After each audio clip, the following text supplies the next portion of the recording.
Actually, I don't even think I need the mic, do I? You can mic hear me is- okay without the mic? Thank you very much, Professor Richard Evanoff, the new authoritarianism. Thank you. Okay, you ready? Yeah. So, there's a saying that if you know how to do something, you do it. But if you don't know how to do something, you become a philosopher. I'm a philosopher.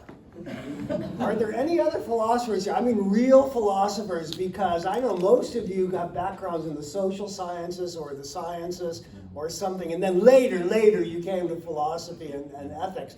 Did anybody start with ethics like me? See? We have a conference on ethics, and we have, I'm the only philosopher here. Yeah.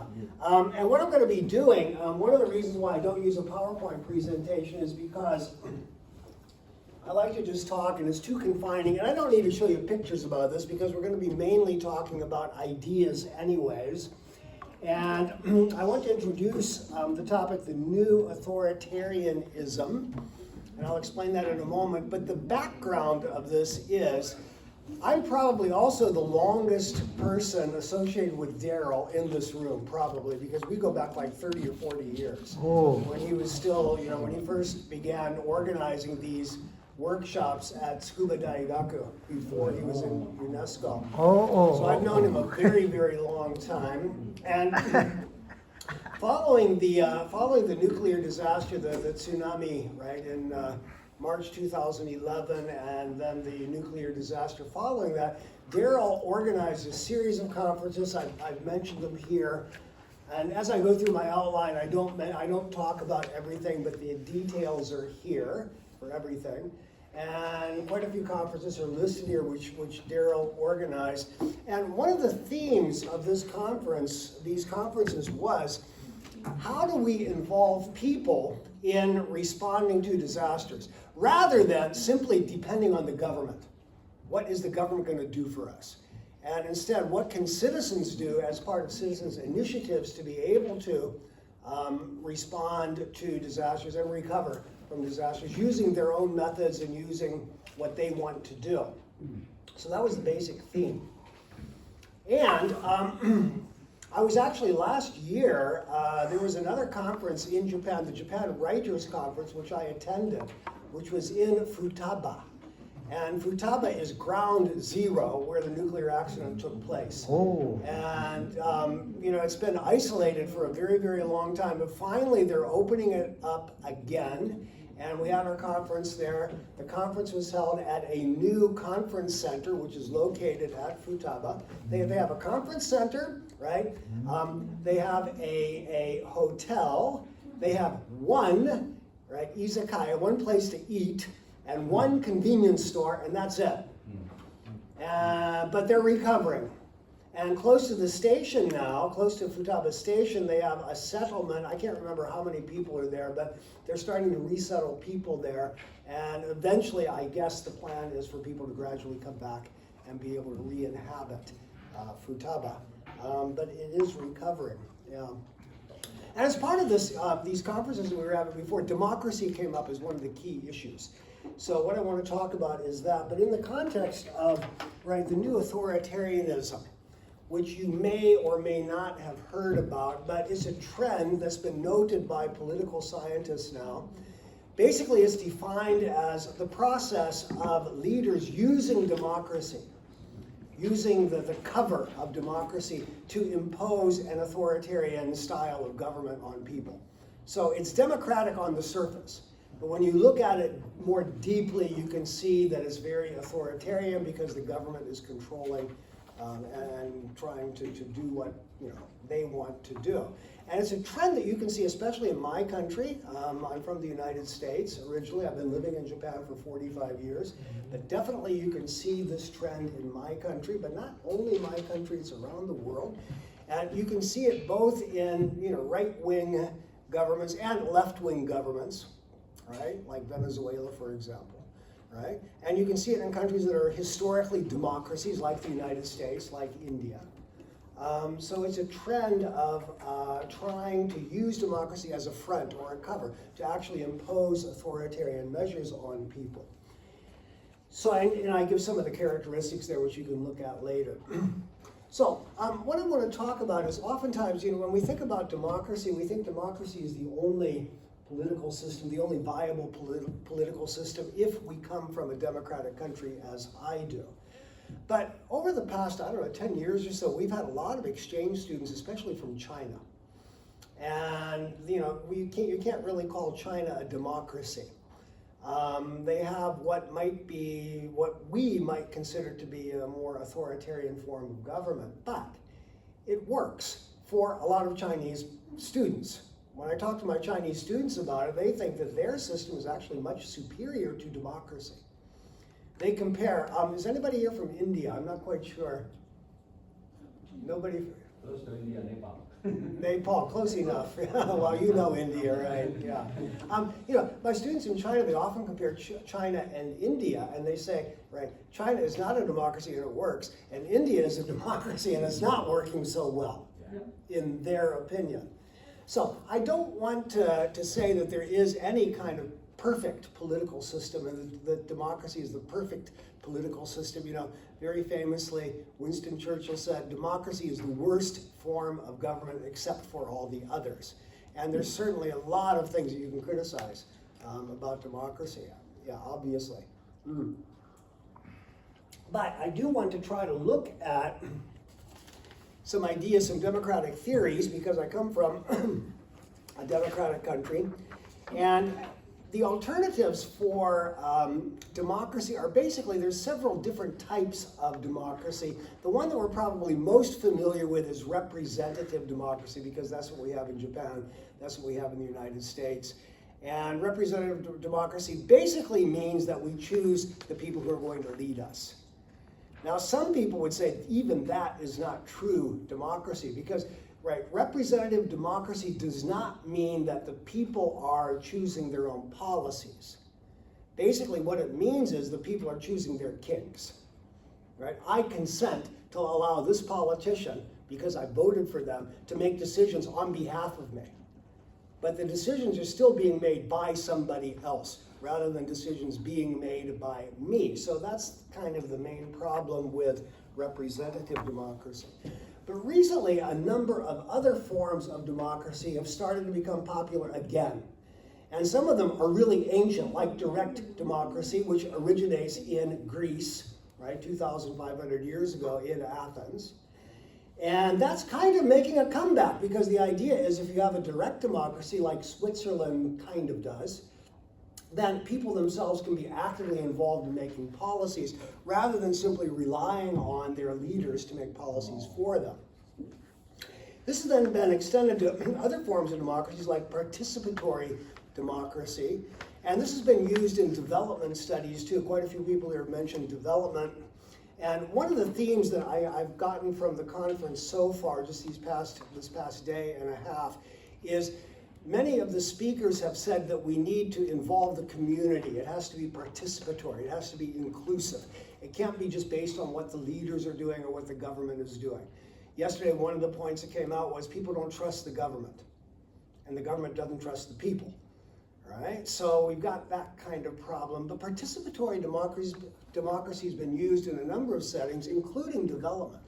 Because a lot of times what happens is when you have a development program, the World Bank, right, or an NGO or somebody goes in and they say, we're going to build a dam. And then if we build a dam, that's going to make electricity. If we make electricity, then that's going to make a factory. Then if we have a factory, we're going to have employment, and then we can employ 5,000 people. But if you build the dam, maybe 3 million people get displaced. And we don't talk to the 3 million people who are being displaced by dam construction. Instead, we just look at the 5,000 jobs that are going to be created by having electricity. And these kinds of development programs are often imposed on people without their consent, without their involvement, without their participation to be able to decide whether or not this is something they actually want to do. This point was made yesterday, by the way. It's a point that is counterintuitive, but very true in many, not all, but many cases. And that is, development does not help poor people. development makes people poor. And often that is true. Somebody made that point yesterday, by the way. Yeah. And that resonated with me quite a bit.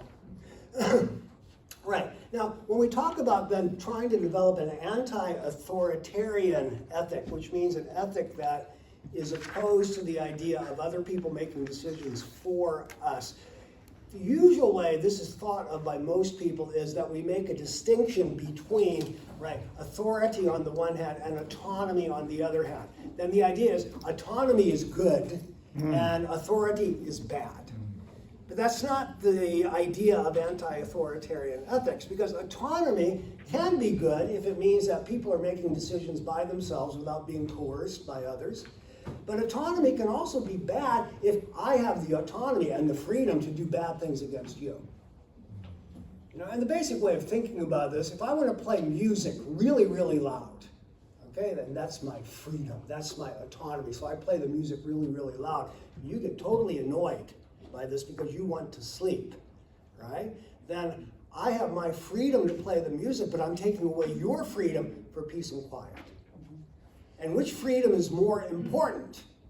Well, maybe your freedom for peace and quiet is more important because if you sleep, do you bother me? No. If I play my music really loud, do I bother you? Yes. Yes. So this becomes like a way to judge whether or not autonomy is something that is supportable or not. If my action has some kind of negative effect on other people, then maybe I can't do it, right? But if his action has no negative effect on me, then maybe you have the freedom to do that. And then you look at the government side, the authority side, right? From the point of view of the government, sure, governments have the ability to impose laws. We do have laws against things like murder. Is that good or bad? We say, well, that's authoritarian because you have a law against murder. Well, maybe laws against murder are okay. Yeah, and maybe most people would agree to that also. So that might be an acceptable form of authority. But on the other hand, there might also be unacceptable forms of authority, you know, when the government, you know, prohibits you from exercising your right to free speech, your right to religion, your right to have a job, your right to health care, all of these things. Maybe then government is exceeding its authority. So what constitutes correct authority and abuse of authority? So it's not simply authority versus autonomy, right? It's good autonomy, right, versus bad autonomy. Good authority versus bad authority. How do you decide that? That is the whole problem for ethics. And we don't really have a clear view about how to decide these things. Which brings us to the next point, which is on page 2. Right? And that is a concept called transactionalism. This originates with the American philosopher John Dewey, and it has a long history, and unfortunately the term transaction now has been kind of polluted by Donald Trump, because now transactional means, right, I scratch your back and then you scratch mine. I do something good for you and you do something good for me. But that's not the original philosophical meaning of transactionalism. In John Dewey, the idea of transactionalism is that I myself am influenced by other people in my society. When I'm growing up, my mother, my friends, my teachers, they socialized me into accepting certain ethical and social norms about what I should do. And that's how society influences me. But at the same time, I fight back. I don't simply accept everything that my society teaches me. I fight back, and this is ethics. Because we say, no, you know, you've been telling me all these years that we're supposed to do this, but maybe it's not a good idea, and we need to be able to change our way of thinking about this. One example, right? Is it okay to buy a car? Everybody say, yeah, it's okay to buy a car. Your car is making CO2 gas that creates global warming, that is creating lots of problems for people in other countries. So is it okay to drive a car? Okay, you answer that. But the point is that if I'm told that it's okay to drive a car, maybe I'm going to resist that idea and fight back against that idea. So there's a transaction because my society changes the way I think. But at the same time, I change the way my society thinks. So this is social ethics. And we also have environmental ethics because on the one hand, you know, I make choices as an individual consumer, but my choices have a big impact on the environment, and then the environment might limit what I am able to do. Yeah, I'll give another example. Is it okay to eat sushi? Yeah, most of us say, yeah, it's okay to eat sushi because, we love sushi. But now we see the number of tuna is decreasing in the ocean, so our action of loving sushi and eating sushi is causing tuna to disappear in the ocean. So we have an impact, that's a transaction, on the environment. Then what happens is eventually, if we continue doing this, the tuna disappear. And after the tuna disappears, then we lose sushi culture. So the environment also has an impact on us. So all of this is environmental ethics. We can look at the relationship between ourselves and the environment, how our actions influence the environment, how the environment's actions influence us. And then the same for society. So that's the basic idea. Then we develop this into an ethics of relationships. And the ethics of relationship, and this comes from John Dewey and a whole bunch of other people, basically is that if I have a relationship with someone, then I have an ethical duty to that person. Now, I don't think this is the end of ethics, because we heard about the Good Samaritan, and the Good Samaritan means, I didn't do anything bad, right, to the Samaritan.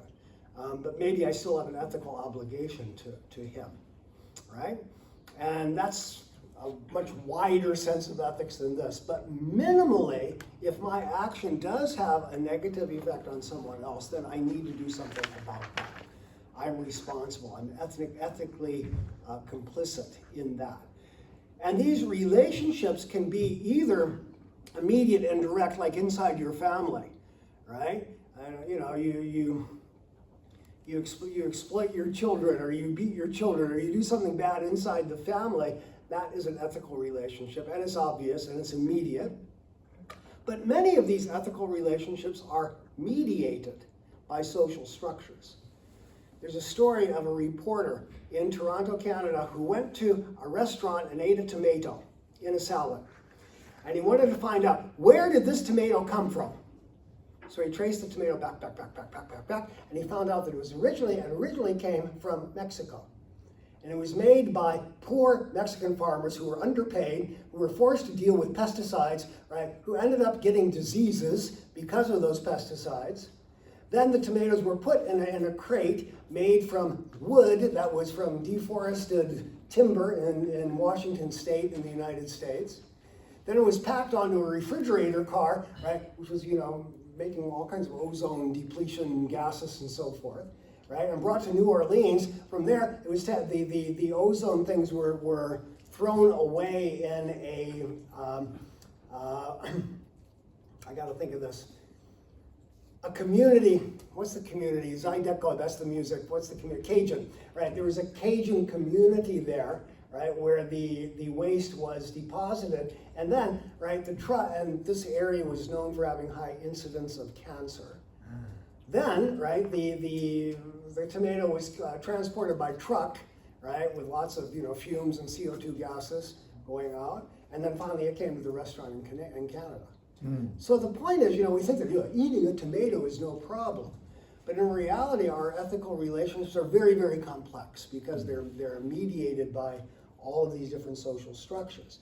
So then the idea of ethics is, right, we need to pay attention to all of the cases in which our actions have an influence on others. And this can be at a personal level, right, between you and me, right? Or it can be at a group level. If you're talking about how do Americans and Japanese get along with each other, we both have different cultures. And now we're in a situation where we need to get along. And you can't just say, oh, we understand and respect each other. That doesn't help. Right? My wife is Japanese, and believe me, we do not understand and respect each other. We negotiate. You have to talk. And you can't just say, I understand you and you understand me. Stupid example. If you ever have an international marriage, you don't argue about politics and religion, you argue about toilet paper. Right? My wife says the toilet paper should go this way. I say the toilet paper should go this way. How do you decide that? And you can't say, yes, we understand and respect each other. You have to negotiate. I have 2 toilets. You have 2 minutes left. I have 2 minutes left, right? Yeah, I can do it too. Yeah, and the problem is this is incommensurable. So we need to do, that means we can't do both at the same time. So we need to be able to engage in dialogue. That's the last point here that I have to do in 2 minutes, right? And this relates to Jürgen Habermas's idea of discourse ethics, which is the idea that anyone who is affected by the consequences of our actions should have a right to participate in the decision-making process. Right? And that seems to be a very reasonable idea. It's a procedural ethics, it's not about the content, but we have a right to be able to participate in making decisions about things that will influence us. And this has then been applied, right, in the idea of participatory democracy and deliberative democracy as a way to be able to settle international disputes. And I'm just putting this out as an ethical ideal. Again, it's an ideal because in reality it's messy and complicated and you have arguments and everything else, but as an ideal, what is the alternative? If we don't talk together with each other, what do? We fight and we shoot. So maybe this could be, and hopefully might be, an alternative to the present way that authoritarianism is influencing our actions. Okay? Thank you. Any comment, question? Bye. Yes, please. Yeah. 2 questions, please. Go ahead. Gentleman first. Okay, Gentleman first. this is very simple one. When you have sort of rigid paradigm already, and you want to negotiate with others, Yeah. I think we need sort of openness and humbleness, and that's a difficult one. Yeah. What do you think? Yeah. No. One of the things that I often point out is that we have to be able to do internal criticism, and that means the ability to criticize our own culture. It's really easy to criticize other cultures. You guys do things in a way that we don't do that. That's not the way we do things. But it's really hard to be able to look at your own culture and find out what is not so great about your own culture and criticize that. Thank you. Yes, please. Okay, thank you. My name is Puji Rahayu. I am from Indonesia. Yes. From what you present just now, there are 2 controversial sides of the development. First side is that the development means that the government build better facilities for the poor. Something like that. Yeah, especially for the poor in the rural area. But other side means that the government will destroy the environment, isn't it? Sometimes, yeah, it happens, yeah. And because of deforestation of the area. So what's your comment about Yeah, I mean, that's one reason for why you want to include people in a participatory system, right? There's been a famous study in India of Ladakh, India, which is a mountainside. And there was are you familiar with Ladakh? Anyone? Yeah, it's been very well studied, but it was an isolated community. They didn't have anything there, and they had a very traditional culture. Then they built a road. And after the road was built, the traditional culture began to collapse. And people became modern. The young guys, they had sunglasses, and that was cool, right? And as a result of that, then the whole culture began to change. So just building the road, which was supposed to be, we're helping you to connect you to civilization because we're building the road, but it turned out to have devastating consequences on the culture of Ladakh. Thank you very much, Richard. Stimulating as usual.